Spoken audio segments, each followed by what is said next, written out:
আমি অল্প অল্প করে নিজেকে সরিয়ে নিচ্ছি সেই সব জায়গা থেকে, যে সব জায়গায় আমি নিজের উপস্থিতির মূল্য পাইনি। তাকে বাধ্য করো না কথা বলার জন্য যে কথা বলতে চায় না। ব্যস্ত থাকো আর বুঝিয়ে দাও যে তাদের ছাড়া তুমিও থাকতে পারো। কারো পেছনে খুব বেশি ছোটাছুটি করো না। যার পেছনে তুমি যত ছুটবে সে তোমাকে তত বেশি ছোটাবে।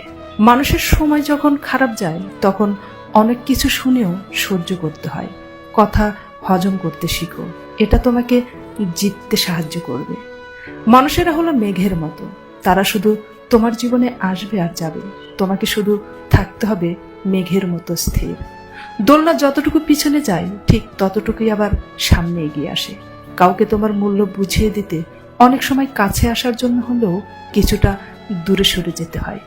যে চলে যেতে চায় তাকে চলে যেতে দাও। ঘুড়ি ছিঁড়ে গেলেও তার শেষ ওড়াটা দূর থেকে দেখতে কিন্তু অনেক সুন্দর দেখায়। যে তোমার অনুভূতির মূল্য দেয় না সে তোমাকে ভালোবাসতে পারে না। যে তোমার অল্প কথার মানে বোঝে না তাকে রচনা লিখে দিলেও বুঝবে না। শিশির বিন্দু দিয়ে যেমন নদী ভরা যায় না, তেমনি কান্না দিয়েও কাউকে ফিরিয়ে আনা যায় না। তোমাকে থাকতে হবে শুধু সাগরের মতো উতাল। কেউ যদি অবহেলা করে তাহলে দোষ তার নয়, দোষ তোমার নিজের।